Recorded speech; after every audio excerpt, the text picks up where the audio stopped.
I think it's nice to go on a journey with a character and to be that invested that you feel like you're watching a movie. That's what I want for people, it to be as easy and so easy to connect with the storyline that it's just, you barely even feel like you're reading, like you're just lost and caught up in the storyline. Welcome to Writes for Women, a podcast all about celebrating women's voices and supporting women writers. I'm Pamela Cook, women's fiction author, writing teacher, mentor and podcaster. Before beginning today's chat, I would like to acknowledge and pay my respects to the Dharawal people, the traditional custodians of the land on which this podcast is being recorded, along with the traditional owners of the land throughout Australia. And a quick reminder that there could be strong language and adult concepts discussed in this podcast, so please be aware of this if you have children around. Let's relax on the Convo Couch and chat to this week's guest. Hi everyone, welcome to this week's episode of Writes for Women. It's an absolutely glorious day here in the Illawarra where I live. And if you're watching on video, you can see I'm wearing a sleeveless shirt. I am all ready for going for a horse ride this afternoon after I have a Zoom meeting with my writing group. So it's a jam-packed day. And I just wanted to pop in and do a very short intro to this week's episode, which is Maya Linnell, guest host, chatting to Paige Toon. Paige is an internationally best-selling author who has spent some of her life living in Australia. She has over 16 books published and has sold over 2 million copies worldwide. So it's a really fabulous chat between Maya and Paige, and a lot of it is talking about Paige's latest release and also her writing process and all the usual things that you love to listen to on Writes for Women. At the end of that, do stay around because I am chatting at the end of this episode to Maya about her latest release, Kookaburra Cottage. And we are actually going to be doing a giveaway of Kookaburra Cottage in the next week on the socials. So keep an eye on the Writes for Women Instagram page if you'd like to win a copy of Kookaburra Cottage. And Maya and I, as we always do, get chatting about a whole lot of things to do with writing. So it's not just about her new release. There's a lot of writing goodness in there as well. So definitely hang around at the end. So it's actually a double guest episode with Paige Toon and Maya Linnell today. So I'm not going to spend too long with an intro. Writing-wise, I'm working on Out of the Ashes, my draft, which I have to have done by the end of October for my audio publisher, Belinda. But the quick writing tip I wanted to share this week, something that I've been doing with one of my writing buddies, Ray Cairns. Ray writes fabulous crime about ordinary women in very extraordinary and dangerous situations. So if you haven't caught Ray's books yet, do that. She's also been a guest host on Writes for Women and a guest herself. So watch out for Ray. But Ray and I are in the Inkwell writing group together with a bunch of other fabulous writers, and we've been trying to get each other on track in the last week, doing daily phone calls and check-ins and catch-ups about our writing, what we're doing, any issues we're having. And one of the things that we've found really helpful has been verbally brainstorming. So talking out any kind of problem or thing that we're stuck on, or talking through options for characters, plot options. And we've both found that really helpful. And I've also done that in conjunction with some on-the-page brainstorming. I'll just see if I can find the pages here. As you can see from my notebook, I've got reams and reams of notes because I do like to use pencil and paper to collate my ideas. But after Ray and I spoke, I sat down and just did a whole lot of brainstorming about possibilities for a particular character, and actually came up with what I think is the answer, and that is really giving me the impetus to move forward with the story. So brainstorming, highly recommend it. Talking through ideas with a writing buddy or a friend, could be your partner. It doesn't necessarily have to be someone who is a writer, but all the better if it is, I reckon. And brainstorming on the page as well to really try and help you come up with those ideas and go wild with the brainstorming. Put down anything that seems to be even a vague possibility, and it just helps to generate more and more ideas, and then you have more to choose from. The last thing I'm going to leave you with today is something a little bit random, but as I was walking over here to the caravan to record this intro, I walked past a magnolia tree in our yard, just outside our chook pen. I'm going to post photos of this on Instagram. This magnolia, probably about 2 years ago, I think, we transplanted it. It had been in a garden too close to the house. It was going to get too big, so we moved it. Subsequently, deers came in because we used to get deer on the property until we had all the fencing done. Deers came in and chewed it down to, I reckon, about a 2 centimetre height. Like it was literally a stick in the ground, a little twig. And I just thought, let's pull it out and start again. My husband said, no, it will live. It will survive. Believe me, have faith. Anyway, I scoffed and thought, no, there is no way. That magnolia tree is now over a metre tall, taller than me, probably about 1.5 metres tall. It is covered in shoots and buds, and it is about to burst into blossom. And as I always do in my life, comparing everything to writing, it reminded me of what I was talking about a couple of weeks ago with Stephanie Holmes' talk about don't give up before the miracle. And, you know, what if that had been a book or a story that I just thought, nah, this is crap, dig it out, throw it away, never look at it again, don't nurture it, don't nourish it, don't believe in it, don't have faith. It wouldn't be about to burst into blossom with one of the most beautiful flowers that I've ever seen on a magnolia bush. So there you go. A little bit of natural inspiration this week. If something has a possibility of growing and blooming, if you nurture it and believe and trust and have faith, then don't give up. Have a great writing week. Enjoy this chat with Paige and Maya. I'm off to Zoom with Laura Boone and Ray Cairns, my Inkies buddies, and I'll catch you next week on Rights for Women. Welcome to the Rights for Women podcast, where you can get all the great information about books and writing. Today's episode is a takeover edition, and I'm your host today, Maya Linnell. I'm a rural romance author with Alan Unwin, and my latest book, Kookaburra Cottage, is out now on the shelves of all good bookstores. Our special guest on today's podcast is Paige Toon, the British author and Sunday Times bestseller. Her latest novel, Only Love Can Hurt Like This, shot onto the top 10 bestseller charts with the Sunday Times instantly upon release. She's written 19 novels, several short stories. She's sold all around the world and is much loved. And you'll also recognise the names of the authors on the cover that sing her praises. People like Marion Keyes, Beth O'Leary, Christina Lauren, just to name a few. Now, if you like a page turner, if you like a tearjerker, or if you like to swoon a little, then you are in the right place. Grab yourself a cup of tea or pop those headphones in and head out for a walk, and let's check out what Paige has got to say about books and writing. So Paige, Only Love Can Hurt Like This went straight to the Sunday Times top 10 bestseller charts. Congratulations, that must be such a wonderful feeling. Oh, it was amazing. Yeah, it's something I've waited for quite a long time. So yeah, I just didn't think it would happen. And then my editor called me and I did scream down the phone. I think I would too. That's a fantastic accolade. Yeah, it's something like I say, my books are always released at a really busy time of year for books. I think the number one that week was selling like 25,000 copies a week. And it's so difficult to even get in the top 10. So I was thinking top 20 that might happen because they've done such an incredible job of putting so many copies out on the shelves, and they've done a whole campaign with a TV advert and billboard and posters and stuff. So I thought maybe top 20, maybe even number 11. But yeah, top 10 was like, yeah, perfect. That's wonderful. And I saw some of your beautiful Instagram posts talking about that beautiful big promotional campaign that Penguin Books did for Only Love Can Hurt Like This. What is it like walking into a busy centre? Because was that London, that beautiful big billboard?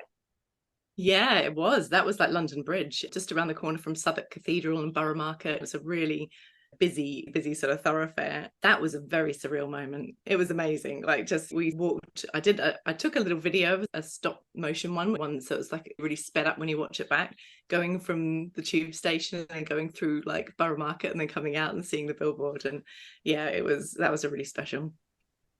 That's very cool. Now, for the people that haven't actually read your wonderful books yet, how would you describe your writing style as a whole?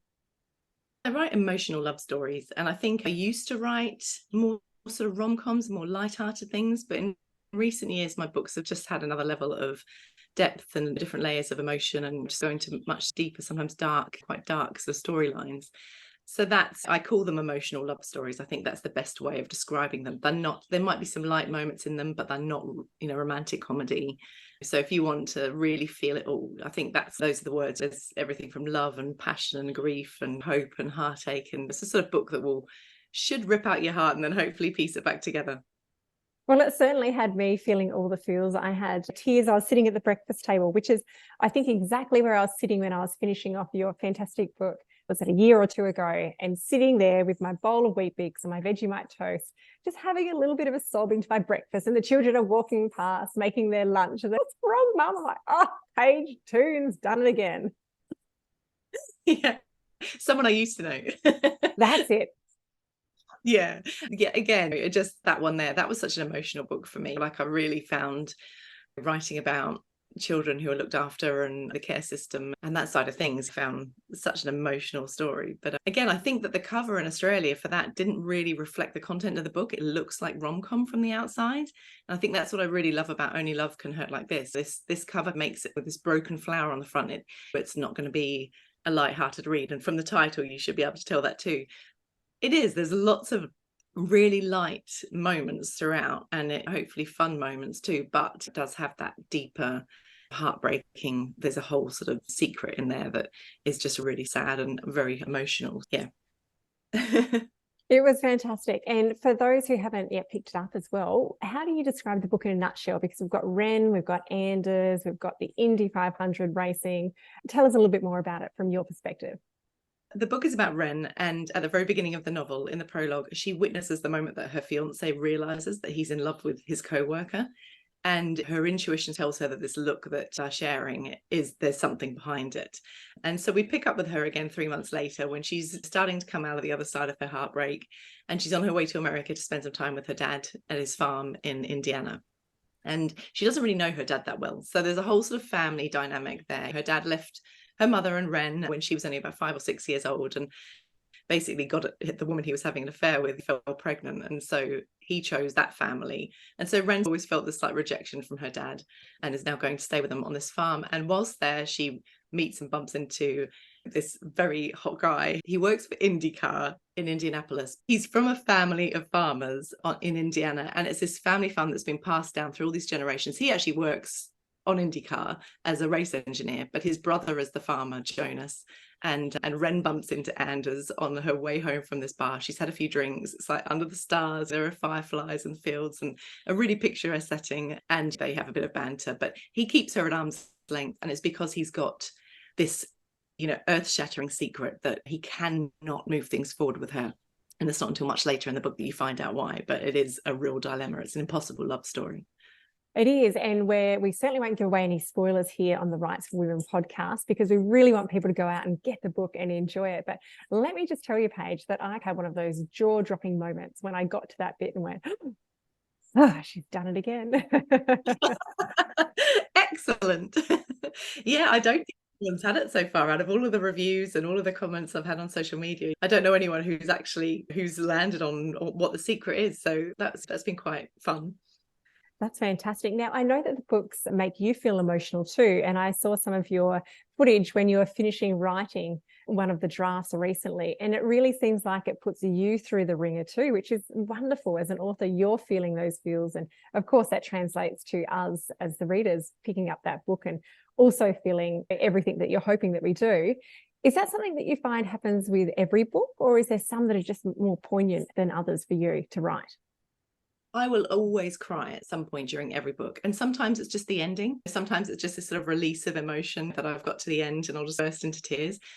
But in recent years, there's been some element of heartbreak in the novel. And like this one, I think there were about 3 moments when I broke down and cried, but there was one moment where I just was sobbing my heart out and just felt so much of the kind of pain that the characters are going through.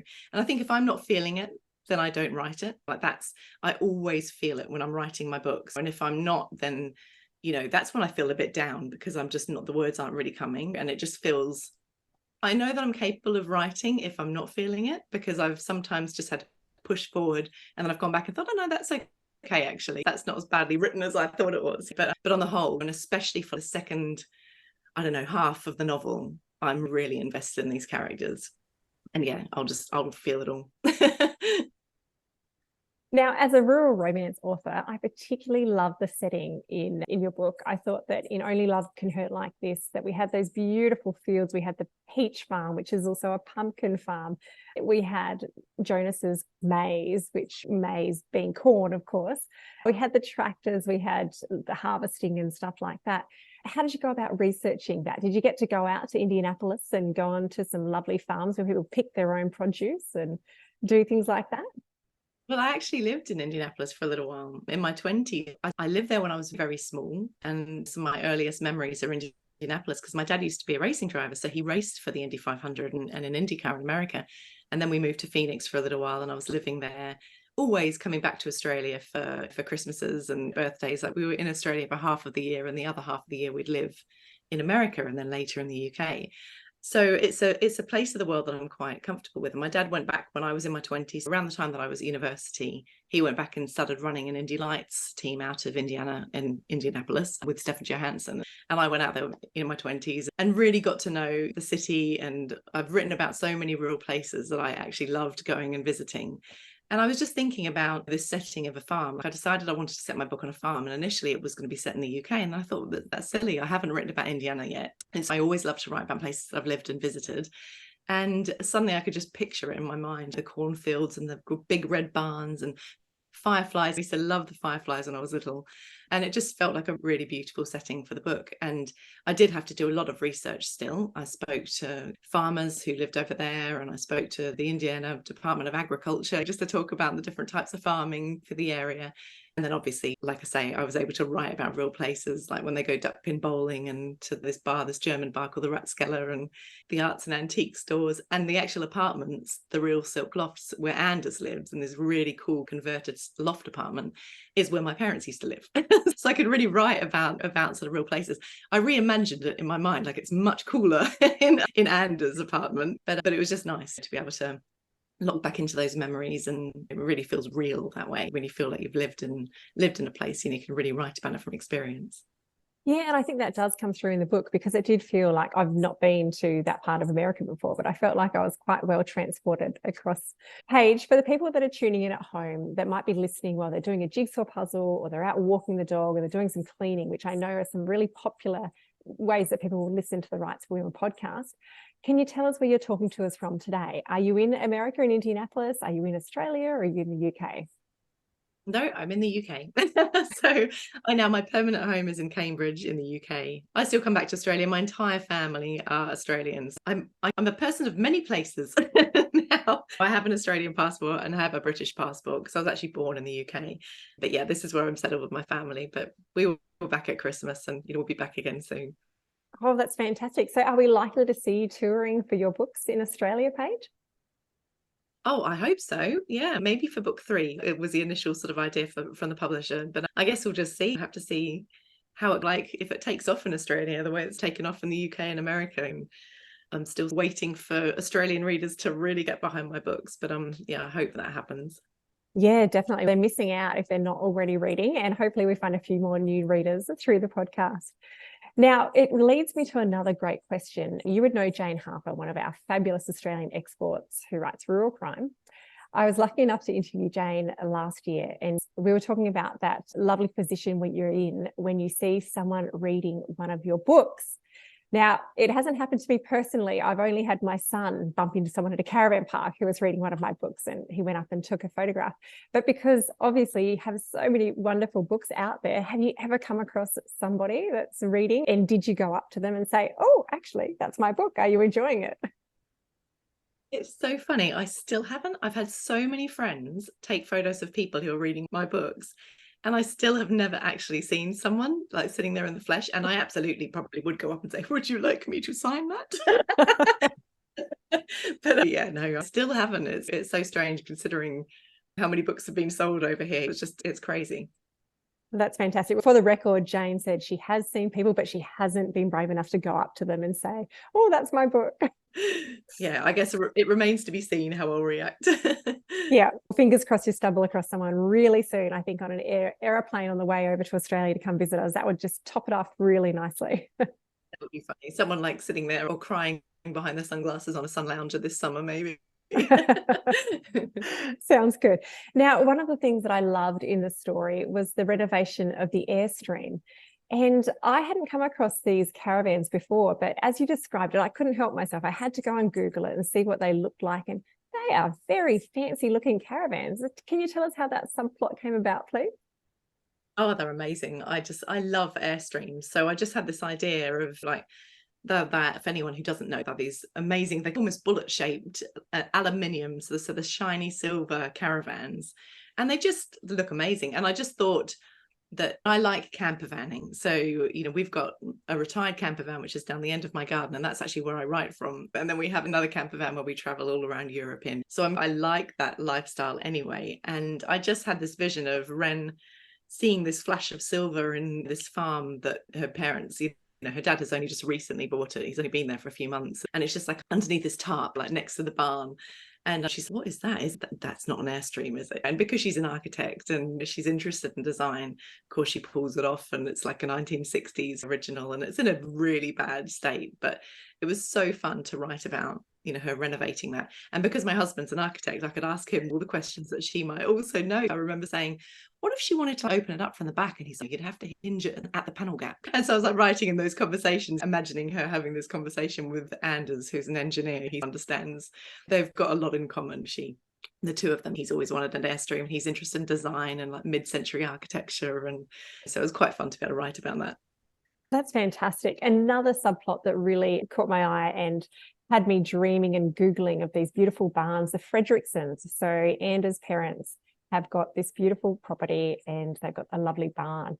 Did you have to go far to find some of those, or are they the type of things that are actually quite regularly studded through the landscape? Yeah, you see them in Indiana, you see them in Midwest America generally, but and a lot of them are really old. And I was like Googling why red and stuff, and they used to sometimes mix blood into the mixture. It was like to get rid of the rust. And it was just a really, really unusual. I didn't end up writing that into the book. I always do so much research and then end up only including a small amount, or I put like a small amount and then my editors cut that back even more. But yeah, you will see them if you go to Indiana, and obviously you can just Google them quite easily.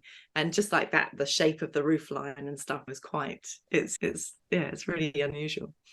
Lovely, which segues really nicely into the next question I wanted to ask you, Paige. Can you tell us a little bit about your writing process? So do you have a particular writing routine that you follow each day, or a strict schedule specifically when you're drafting? It's more a writing routine that I follow each year, because I always write my books in the autumn months in the UK. So when the kids go back to school in September, that's when I'll start writing. And hopefully by then I will have done most of my research. And then so I have this yearly sort of schedule where I'll start to write in September right through to end of December, January time, and then go through several rounds of edits, then publicize the book, then research the next one, and then start writing that. So it's just this cycle. For the first time though, I used to have a different publisher, just until quite recently. I was with the same publisher for 15 years. And when I got my first book deal, Lucy in the Sky, I remember I got the book deal in September, based on 3 chapters. I said to my editor, how about I write it by Christmas and we have it out next year? And they went for it. And so I basically wrote it in 2.5 months when I had a full-time job, and then it came out only in April. So there was such a quick turnaround. But because of that, and because I've continued to write a book a year with this really tight turnaround, I've never stood a chance of having a book released in America, because America likes to have a book like a year in advance, and they want to really be able to build up. And that's what they prefer in the UK too. So when I changed publishers, I said to my new publisher, I'm going to still write a book a year and I will deliver this book in January, but you can take longer to publish it. And so I think that's partly why Only Love Can Hurt This has really taken off over here, because they've had a whole year of building it. They got the big book deal in America, being published over there by Tara Singh Carlson, who was the editor of Where the Crawdads Sing. She's a really amazing editor. And now I'm working with 2 editors on my second book that I've just written for them, 7 Summers. I've actually done rounds of editing with both editors simultaneously. So it's just a whole different thing. And the strangest thing for me is that I'm still stuck now. I'm really very much stuck in 7 Summers world, but I'm publicizing Only Love Can Hurt like this. So it's what most authors do. Most authors do have a much longer schedule between delivery and the book coming out. But for me, it's all a bit new. I'm having to get my head around going back in time now and publicizing the book that I wrote a year ago. Oh, that's fantastic. It sounds like a very busy time. And I love that when you get stuck into the new book that you're working on. And it is lovely because it means there's something really strong about that book that's drawing you back to it as well, which is always nice. Yeah, absolutely. Oh, I can't wait to share the next one as well. And when can we expect that next Seven Summers? When's that coming? So Seven Summers will be out in April next year. In I Australia believe. at the same time? Yeah, I think so. Yeah, that's the plan. Yeah, I can't wait for everybody to discover that one. It's probably one of my most heartbreaking novels that I've ever written. But it was just, it's a love triangle. And so you know that someone's going to get hurt. And that is just, yeah, that was so painful to write. I ended up doing a live at 1:00 in the morning when I just finished it and my family were away, and I'd been doing these monthly buddy reads, and so I'd been doing like Instagram live every month just to talk to my readers about. When I realized I had 18 months between my last book coming out, Someone I Used to Know, and Only Love Can Hurt Like This coming out, my husband said to me, "You've written that many books, why don't you do a monthly buddy read?" Because I always get a group of readers who'll write to me saying, "Time to start the Paige Toon reread," and they start from the beginning and they read all the way through until the new one comes out. So I thought I'll do that with them. And so I was just starting to I felt used to doing lives, because a year and a half ago I never in a million years would have got on Instagram and done a live sobbing. My face is all red, I'm all teary, I haven't got a trace of makeup on, my family were away, and I was just in such a state, and I just thought, I'm going to tell my readers. So that was like, yeah, that was fun. So I can't wait for readers to be able to read that book too. Like, that's going to be, I think that's one, it's got so many layers and it's told over several years, so that's something that you can really get stuck into and really get to know the characters. Oh, I look forward to that too. And I think that really adds to your authenticity, that readers can really feel like they're along for the ride with you as you're writing the book, and they can feel it and get invested and excited about it too, which is always good. Yeah, absolutely. I just love, ever since Lucy in the Sky, my very first book, and I remember reading my reviews online and had so many readers say, I felt like this or I felt like that, and I fell in love with Nathan and all these sort of things. And I was like, that's how I felt when I was writing it. And I've just over time just come to realize that so long as I'm feeling it, and so long as I'm invested and I'm loving what I'm writing, and I'm really stuck in with these characters, and I just feel like I'm inside someone's head and experiencing everything that they're experiencing, then I know my readers will feel it too. And yeah, they're going to be, Only Love Can Hurt. This was an absolute roller coaster. This one had me, like I say, really sobbing. And I've had so many readers write to me saying, I was like crying behind my sunglasses on a sun lounger, and I was on the plane and someone was looking at me, and my husband walked in, they was like, what's wrong, who's died? So it's nice. I think it's nice to go on a journey with a character and to be that invested that you feel like you're watching a movie. That's what I want for people, it to be as easy and so easy to connect with the storyline that it's just, you barely even feel like you're reading, like you're just lost and caught up in the storyline. So that's how I feel when I'm writing. Yeah, and the other thing I wanted to ask is, Anders had made a cameo appearance in, was it Chasing Daisy that we met Anders? You haven't met Anders before? No, there's a mention of a character from Chasing Daisy in this book. Ah, that's where it was. I knew I recognized someone from Chasing Daisy. That's right. Yeah, Luis Castro, who's a racing driver that Anders refers to, is not a real racing driver. So I was like imagining the American readers reading this and sort of thinking, who's he? He's not 3 times the Indy 500 champion. She's got that wrong. So I had to write in my acknowledgements, by the way, you're not going mad. This is a character from my 3rd book. So it's nice I like to reference things. There is another really small reference to a character from Johnny Be Good, and it's been really funny, just like a few readers have picked up on that and they've written to me, is this like the person that Meg worked for, and she's just an architect. It's just like the smallest cameo, but it's just lovely when the readers remember and connect to the characters to such an extent that they know everything about them. They know more about my characters than I do. They'll remember secondary characters and stuff. I know I know my main characters really well. I could tell you what any one of them are doing at any one time, and I feel like they're also still living on in this parallel universe. But yeah, sometimes I forget, like, the friend of the friend or something like that. I can't remember who people are called and end up using the same name again in another book, and then people are like, is this person? Oh no. That's just the name we use. I do find that I have a lot of receptionists all called Nancy or Cindy or Rhonda. I'm not sure how I managed to do that, but I have to weed them out because they keep seeming to pop up. That's hilarious. Well, for me, the name Sarah just always wants to go into my books. I'm saying, Sarah, no. And I don't know, I think I've probably only got one Sarah now in my books because I somehow managed managed to, but that's so funny. I don't think I've ever had a Nancy, so maybe I'll start stealing some of your names. Sounds good. Now, we've only got a little while left to talk. I've got a couple of questions I wanted to squeeze in.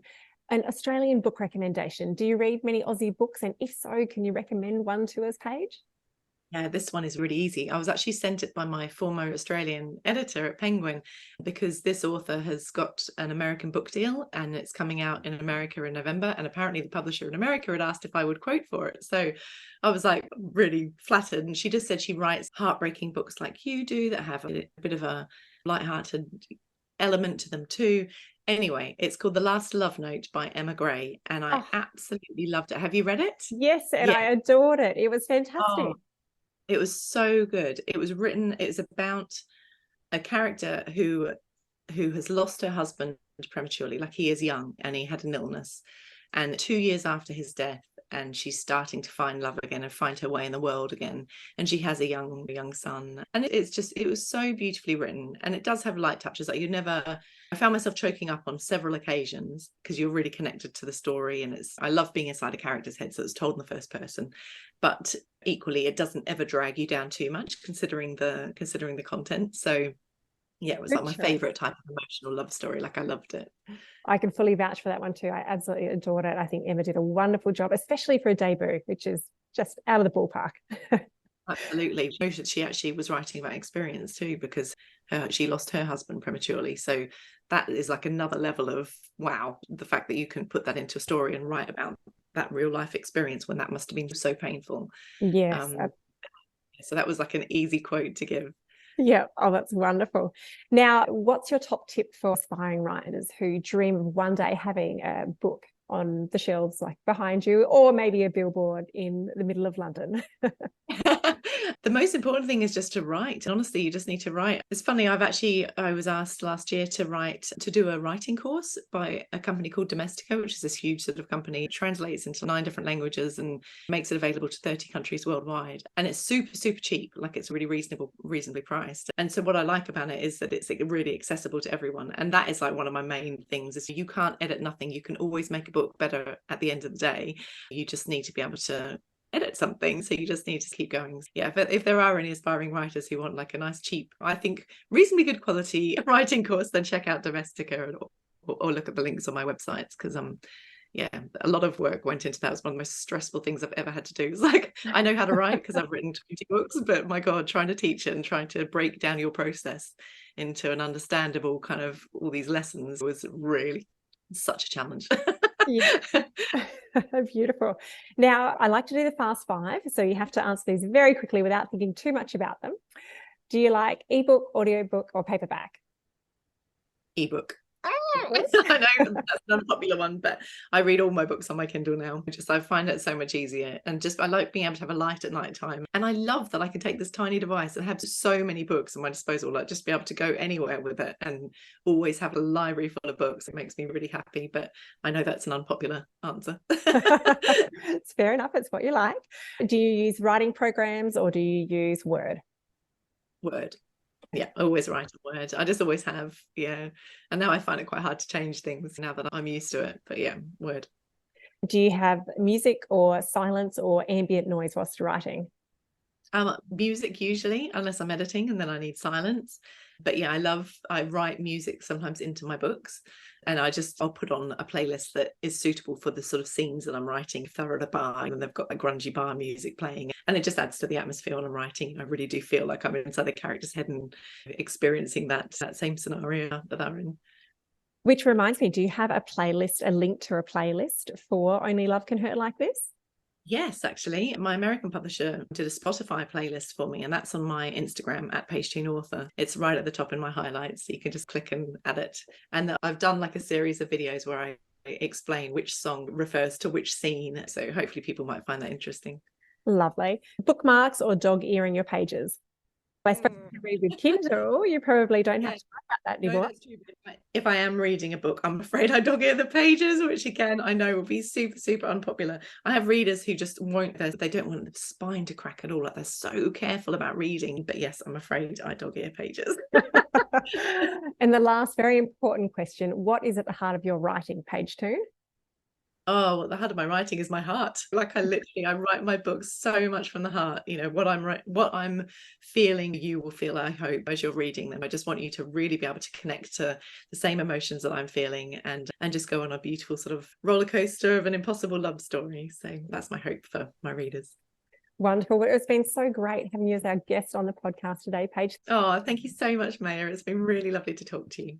Thanks for tuning in. Thanks very much to Paige for being our special guest today, and for Penguin Books for bringing us Only Love Can Hurt Like This. You can find it now in all good bookstores. Stay well, stay warm, and read more books.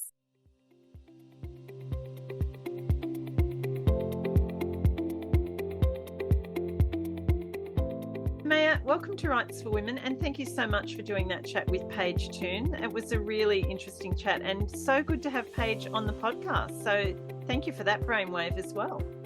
Yeah, no worries, Pam. I really like Paige's writing. As you can tell from our discussion, there's so many great things that you can learn from other writers. And I do primarily stick with Australian authors. And then when I do jump out into the world of international storytellers, I think I should do that a bit more often every now and then, and always learn some great things. So thank you. Paige was a wonderful guest. Yeah, no, I agree. I tend to read mainly Australian authors, which is fabulous. Like, we love our Australian authors, and we've got so many brilliant ones here. But it's really nice to just dip out every now and then, isn't it? And just to try something a little different. And I know you've read quite a few of Paige's books, so it was great to have you on the microphone there asking the questions. Yeah, and I think the other thing is we can almost claim her as being Australian, because she has spent a bit of time, as well as living in the UK, living in America and Australia. So we can almost claim a third of her, I think. Yeah, I reckon that's fair enough. And I love the way that Paige really makes you swoon when you're reading about her stories. I love the small town vibe. There was a lot of really great twisty family dynamics, which I always enjoy reading about. So a great choice. I think the listeners of Rights for Women will pick up a lot. Yeah, definitely something different. And speaking of small town, you have your own, whoop, I've got to get that round the right way. I can never do this. Your own small town, reasonably new release happening with Kookaburra Cottage. Congratulations. Thank you, Pam. It's always lovely to have a new book out in the world, isn't it? To fawn over and see in bookshops and see people taking on their holidays and whatnot. It really warms the heart to read the reviews and see that people are enjoying it all across the country. Yeah, and another gorgeous cover, of course, too. Your publisher always, and you always have brilliant covers. They just really capture the heart of your writing. So this one is actually a new series, isn't it? Or a new set of stories. So can you tell us a little bit about this particular set of stories? We've left the McIntyre sisters behind, and they're still, of course, on the bookshelves, available for everybody to read and enjoy. But we've got a new set of characters starting off with Kookaburra Cottage. So can you tell us a little about that?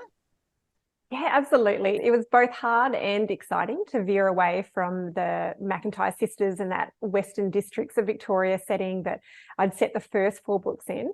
But with Kookaburra Cottage, the wonderful thing about that is that I get to go home, because I'm originally a South Australian girl. I've spent half my life in South Australia, half my life in Victoria. And I had so many wonderful readers and, of course, a lot of family back in SA. So it was very nice to be able to put a winery setting, a bit of a fixer-upper project. We've got a whole new cast of characters, possibly with a cameo from some people that readers will know and love from previous books. And again, as I said with Paige, I love, and I know that readers love, those little cameo appearances. And Kookaburra Cottage features April, and she is from a winemaking family. They've got a beautiful little boutique winery over in the Limestone Coast. And Connor is a British chap heading over to Australia to try and learn from the experts. And it's lovely just to throw in all these different things that I like writing about and I like doing in my own life. The cooking, the gardening, the show baking are all pretty strong themes in this one. And luckily for me, it seems to have been pretty well received. The people that were sad about leaving behind the McIntyres have fallen in love with April Lacey and Connor Jamison. Oh, that's brilliant. And just when you use that frame, limestone. The Limestone Coast. The Limestone Coast, it's just so evocative, and the whole setting with the winery and all that sort of thing. So when you were, I guess, probably, I'm imagining midway through the last book of the McIntyre sisters and starting to think about the next one before we even finish the one we're working on, What was it about that area or that setting that kind of grabbed your attention and you thought, yep, that's what I really want to work on. That's where I want to set the book? Yeah, it was definitely the wineries, Pam. I know that there's so many different aspects to farming. And in my first 4 stories, we focused on traditional sheep farming. We talked about a bush nursing centre. We had a flower farm and so on and so forth. So I thought, what can I do as a real point of difference in my new story? Wineries. It makes such great sense. There's a beautiful award-winning many wineries over in that South Australia. It's the bottom southeastern corner of South Australia, Coonawarra, Panola, for people that know the area. They'll notice that I've made a fake town name in Kookaburra Cottage. So I've called it Penwarra, but anyone who's in the know will know that's that beautiful Coonawarra wine growing district. And it really is renowned. I was thinking about that as soon as I decided I'd set it in South Australia. I thought, it's either going to be a fisherman, someone who goes out on the cray boats, because we have plenty of them around home, or it's going to be a winery. And I thought I can do lots of hard, very diligent research in this area quite easily. So I have been out on a cray fishing boat, but goodness me, it's quite attractive, the idea of visiting some wineries and setting it in that slightly more glamorous countryside. But I won't rule out a cray fishing storyline in future books. Oh, that's a great idea, actually, and something really different. But yeah, I agree. I'm all for the winery. And tell us a little more about the characters in this book, and then I guess how you're going to create that kind of same vibe that you did with the McIntyre sisters. I'm wondering, like, after spending so much time with the one family, was it challenging? Was it hard to move on and come up with a whole new set of characters, or was that kind of exciting? Had you had enough of working with those same characters that you'd had? And obviously each of those 4 books in the McIntyre series had a different plot line and can be read as a standalone book. But yeah, I'm just curious about when you're coming up with ideas for a new kind of set of stories, how hard is that to let go of the old ones and then to come up with something completely different? It's a little bit of both, a little bit of everything, I suppose you'd say. It was hard, but it was liberating. It was great when it came to having a blank canvas with what I was going to put together with their pack stories and who's walking in the door at any given moment. But then, that gives you a whole set of problems where you don't have this brain bank of knowledge of when they're walking down the street or they're going for a vanilla slice at the shop, what they're going to come up against in the different gossipers that might call into the shops and whatnot. But I had a lot of fun with April. She came to me in a few different variations. I could see a picture of her first, and the cover model they've chosen is very similar in my head to what she looks like. Connor, I wanted him to have a big, warm, fuzzy family back in the UK. And so he's got that pull as well, where his family's overseas. They really love him. They Zoom him regularly. He's got some younger sisters that are just little troublemakers. And we've got these beautiful snippets from his mum and dad trying to get familiar on Zoom. So that was a lot of fun, getting that family dynamic down pat. And with April, the way that I'm trying to work this next or new series of books is it's based around a friendship circle. So the first book is April's story. The second book is Lauren's story. Now, she's the best friend of April throughout Kookaburra Cottage, and she works in radio. Throughout the book, she has a few romantic liaisons, but I probably wouldn't give any spoilers away as to say who she's officially ending up with at the end of the next book, which will come out next June. And we've already settled on a title. It's getting the cover design underway, even though I'm only still finishing off that second draft. And so that'll be called Wallaby Lane. So we'll have Kookaburra Cottage, Wallaby Lane, and I'm not sure who the star of book 3 or 4 will be yet, but I'm trying to put together a pretty large cast of friends and characters throughout the story. So lots to choose from. I'm spoilt for choice. It's such a great idea. You had the set of the 4 sisters in the first loosely. It's a series, but it's not a series, isn't it? As I said, you can read them standalone, but you've also got that familiarity when you come back to the stories and you meet the characters, some of the characters again in the next book. But now to be working with the friendship idea, of course, gives you a whole new set of issues and topics that you can delve into as well, all those things that go along with friendships, long and short term. So it's a fabulous idea to be able to do that, I think. And I think the thing that I've really enjoyed with writing this new series is that they don't all have the same family background, because obviously if you've got 4 sisters, they've got the same things happen to their mum and the same things happen to their dad throughout the story. So you're a little bit hamstrung in a way. Whereas if you've got 4 non-linked, or 3 or 4 non-linked characters, then it gives you a little bit more freedom and leeway. So I'm having fun playing with that at the moment.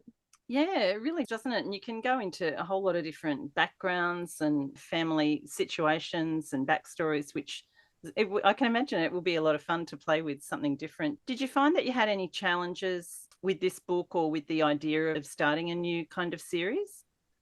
Yeah, I did. I grappled a fair bit with the main character's occupation. I wasn't sure exactly what Connor was doing in Australia, and I went off on a bit of a wild goose chase whilst I was researching Paperbark Hill, which came out last year in 2022.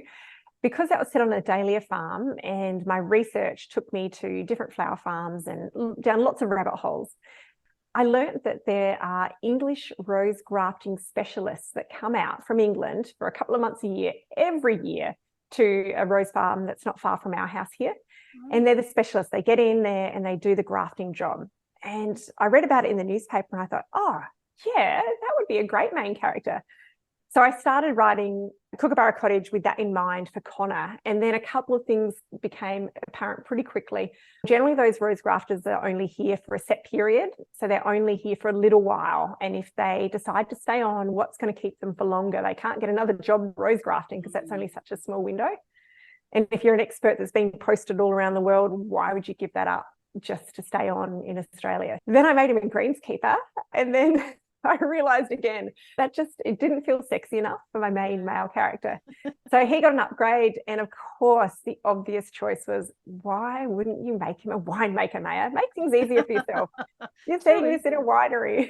Well, the occupation is so important for the character, isn't it? Because it shows a lot about them, but then it also is putting them into situations where you're going to build storylines around their job. So it's hugely important. And I've just fallen down that trap with the second draft of Wallaby Lane. I've done the same thing. I've written a character who I'm not that thrilled with their occupation. It's just not bringing it to the story. And I need my main leads to have those strong career drive, or sometimes the opposite. They really don't like the job that they're in and they want to change out of it, which is also a great narrative tool. But yeah, you just make a lot of work for yourself when you make a bad decision about their occupation, as you would well know, Pam. There's a lot of unpicking that takes place. Yes, definitely. When we're talking about your writing process, and you are on a book a year contract, so you are pretty much finishing one book, starting the next. Are you doing revisions and edits at the same time as you're working on a new storyline as well? How do you go about dividing up your time and also dividing up your kind of headspace when you're doing that sort of thing? Yeah, I am, Pam. Previous years, I've worked right over Christmas, and I've always been drafting the new book when the copy edits, and sometimes when the structural edits have come through, I'll be working on that first draft of the next year's manuscript. So it does take a lot of brain space, and I find myself writing the main character's name different because I've got Lauren in the new book that I'm working on. So sometimes when I'm talking about the promotional aspects of Kookaburra Cottage, I'll talk about Lauren and Clem and Jack, and nobody really knows much about those characters because they're not the main characters in Kookaburra Cottage. So it is funny, your brain has to kind of change gears. I'm not sure I've got it down pat, and my process does seem to change book to book. With Kookaburra Cottage, I did a lot of rewriting, and I thought I'd change it this year by doing some really structured drafting for Wallaby Lane, which I did, and that worked really well. A very comprehensive outline of about almost 10,000 words for Wallaby Lane. I got that completed last year while I was editing Kookaburra Cottage. And then I did a huge chunk of writing to get that first draft down for the new book. Yep. But now, again, I'm still doing a lot of rewriting in the second draft, and goodness knows what's to come in the structural edits. So each book still seems to present pretty differently and gives me good challenges. But I think the joy is putting those sentences together and really writing those scenes that you go, oh, I just loved writing about that bit. Like, take me back to the beach fishing scene because I swoon every time I think about that. And little special scenes will stay with you. They're really poignant when you're writing them. And then they're also the things that people will contact you and say, oh, I loved the beach fishing scene, or I loved it when they went into the show hall and they saw what all the baking looked like when the entries were on the table and the ribbons were out, and all these happy people that had put a lot of heart and soul into their baking get rewarded for their efforts publicly, or publicly shamed in some cases. And that was a lot of fun writing about those scenes in Kookaburra Cottage, because it doesn't always go to plan, as you would know at country shows. It's not like the Melbourne show or the Sydney show where everything is hugely professional. There's a lot of pride and joy that goes into it, but there are still cakes that aren't perfect, and some that might be a little bit charred or a bit crumbly on the show tables on show day. Yeah. And just with your process, Maya, I'm curious, are you someone that has paper everywhere with notes or notebooks? Do you have things up on your wall or on a whiteboard or index cards, or are you completely on the computer? How do you work all that idea type part of it and the plotting out of the storyline? Yeah, I love a pen and paper. Actually, particularly, I love pencil and paper, Pam. Me too. Look, I write everything in pencil. I love it. Beautiful. I love the sound of it. I love the feel of it on the paper. You can rub it out if you need to. Yep. No, I love it. So I've got a notebook dedicated to each novel, and that's where I write down those early thoughts. Here's some ideas for names. Here's some ideas for stories. Here's what the main conflict could be. I'd like to include a goat called Gunther.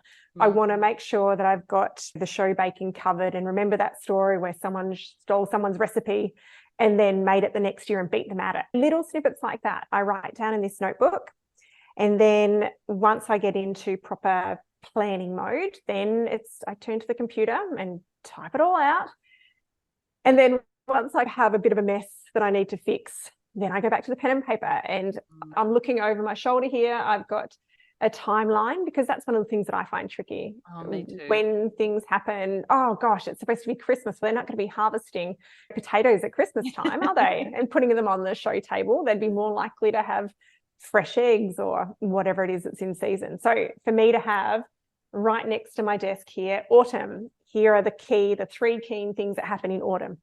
Spring, this is the three key things. So I do that, and then I just remind myself who my characters are, because you do forget when you get in the nitty-gritty of the scene level, you forget your bigger picture of what they're supposed to be doing in the story and what their character arc is. And then I go back through and I write it and rewrite it and go through, and again make notes in pen or in pencil, and put post-it notes everywhere, and then try and forget everything that I've written down and then go back to it. And you know what I find so amazing is that sometimes I won't have looked at those notes, but I will be going through the manuscript and my brain knows, right, here is where she is going to the shops and she's going to try on that outfit for the job interview. I've got a vague memory of somewhere writing a note that she should be doing that, or I'd written a scene and I deleted a scene, but my brain wants that back in there. And so without even looking at those notes, I'm just automatically putting it in there going, this sounds familiar. Yeah. And then you stop and you think, oh yeah, that's actually right. This is deja vu. I've written this scene already. Yeah. I think just that physical act of noting it down, it imprints it on your brain, doesn't it? And like you say, then you automatically do it when you get up to the right point. It's part of that magic of the whole writing process that we are involved in. And what about character bios, Maya? Are you someone that does character bios like before you start or during the process, or are you just basically developing the character on the page as you write the story? Again, a bit of both. So I will have that little notebook with early ideas on either key features or key habits. And I'll do a little brainstorming thing. There's always a double page in these notebooks that's got main characters' names, a lovely little colourful bubble around them, and then a stick that goes to their grandfather, and whether we call him Pop or Gramps or whatever we call him, and then the niece, and then one of their hobbies. So I certainly have that on paper. And I do go back and I fill that in retrospectively as well. So I take bits of it as I learn things about the characters and what they're up to. And I really do feel like that is the beautiful journey that we go on when we're writing and telling these stories to ourselves first before we tell them to someone else. And I think that's the addictive bit. Yeah, that's the fun part, isn't it? It's hitting the walls and the blocks and everything that's the not fun part, and then having to go and work out how you get around them. I agree. Let's it's been really interesting having that little insight into your writing process, Maya. Kookaburra Cottage is out now, and I actually was lucky enough, here we go again, to score a couple of copies of this from your lovely publisher. So I'm going to do a giveaway of Kookaburra Cottage on the Rights for Women Instagram page and Facebook page. Fantastic. And that'll be coming up the week following this podcast going out. Everybody can keep a lookout for that. And it's always a pleasure to chat to you, and lovely to have you on the podcast chatting to Paige. And hopefully we'll hear from you again very soon with another guest. Wonderful. Thank you, Pam. And thanks to all the listeners for tuning in. We are so lucky to have you on our airwaves doing this wonderful podcast. I pick up so many things every time I listen to your episodes, Pam. So thank you from me and from all the listeners, and also to everyone for tuning in and making it happen. We, as readers and writers, really appreciate finding out how other people do it. Oh, thanks, Maya. That's lovely. Yeah, I love getting those tips too when I'm talking to the writers. Good for me as well, but thank you very much. Thanks, Pam. Thank you.